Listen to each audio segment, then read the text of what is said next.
But, you know, 7 straight days of rain in the metro area. It's basically been raining almost daily since the beginning of the month. Yeah, that means the ground, this is serious, is getting saturated, and the next big storm could bring some flooding here. The wet weather seems to be hitting the outskirts of Rio Rancho pretty hard. A lot of it's from the runoff from the northern mountains, too.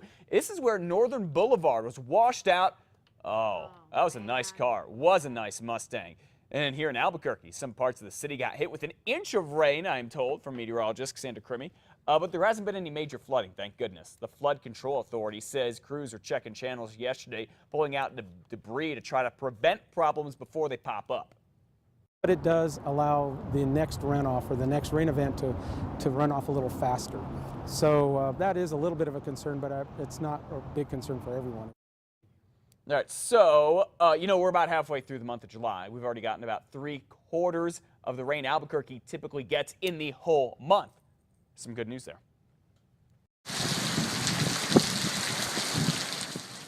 All right, now let's go back to Rio Rancho, where there was so much water. Oh, this Mustang, a convertible, too, got washed down Northern Boulevard near Rainbow Road.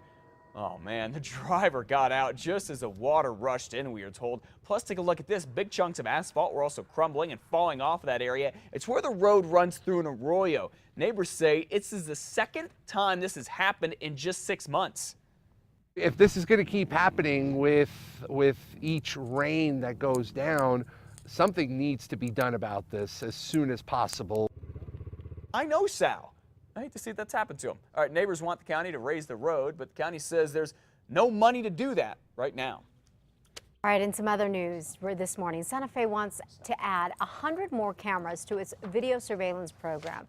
The new proposal would add cameras and recording equipment at 4 additional locations across the city, including the convention center downtown. The cameras help police track down criminals. Last year, the city council approved $250,000 to contract with Chavez Security to install about 38 cameras. That's basically, there were a series of issues that actually led the city to delay and in some cases even stop installation. The city's finance committee is expected to review the plans on July 28th. We'll keep you posted. A vote passed by Congress could affect the way you pay for internet access. Yesterday, the House decided to make a moratorium permanent that prevents state and local governments from taxing access to the internet. New Mexico is one of 7 states that currently allows companies to tax internet users with fees similar to the ones that show up on a telephone bill. A think tank opposed to the change estimates that the state would lose out on almost $44 million if the proposal becomes law. The bill now heads to the Senate. A former Albuquerque police officer who was fired for kicking a man over and over on camera could find out if he can be a cop again later today. The Law Enforcement Academy Review Board is set to have a recertification hearing for John Doyle today. He and Robert Woollever were fired after this video got out of Doyle kicking Nicholas Bloom in the head in a parking garage back in 2011. This is the video. Doyle says he didn't mean to kick Bloom in the head and that he was trying to kick Bloom's arm out from underneath him to make sure he didn't have a weapon. Both Doyle and Woollever are now suing the city to try to get their jobs back. Well, the Santa Fe Fire Department is now taking a proactive approach trying to help people before they need to call an ambulance. The department found that many medical calls are either preventable or could have been handled in other ways other than an ambulance ride to the ER. It's very expensive. So the fire chief there, Eric Litzenberg, says a new program called Community Protection Initiative is a collaboration between the fire department, the firefighters union, and healthcare providers.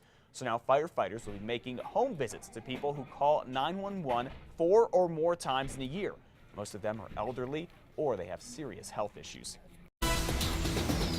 Still developing this morning, state police are awaiting a toxicology and cause of death report to determine how a DeBaca County deputy died. State police tell us Melissa Denny collapsed on her way to her car after work and died at a local hospital. Police do not suspect foul play, but are waiting for those reports. Denny recently won the primary election for sheriff in that county and was running unopposed in the general election. We'll keep you posted with this. All right, 5:36 now. I hate to hear that. Some young drivers got a chance to see why texting and driving is illegal here in New Mexico. And now you.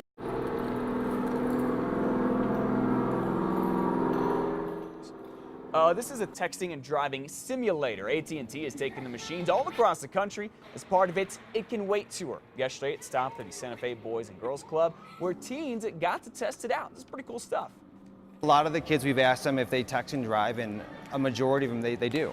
And after doing the simulator, they walk away, they have the aha moment, and they're like, you know what, I'm not going to do it again. I certainly hope so. In 2012, texting while driving caused 200,000 crashes, plus a lot of people got hurt and more killed. You can try out a similar simulator yourself or have your teen take the test at a computer. We have a link. Go to KRQE.com. All right, you need an airplane or maybe a part for your helicopter? Kirtland Air Force Base is looking to get rid of thousands of pounds of scrap. The base is selling pieces of wrecked planes and helicopters to be recycled and reused. Sale begins Friday with a starting bid of just $25. We have more details online at KRQE.com. Click under links. I'm going to tell pilot reporter Bob Martin to head over there. There you go. We want to clarify something that we told you about recently in an article. We spoke with a representative from Hillshire Brands, which says many people are mistaking it for the Hillshire Farm brand.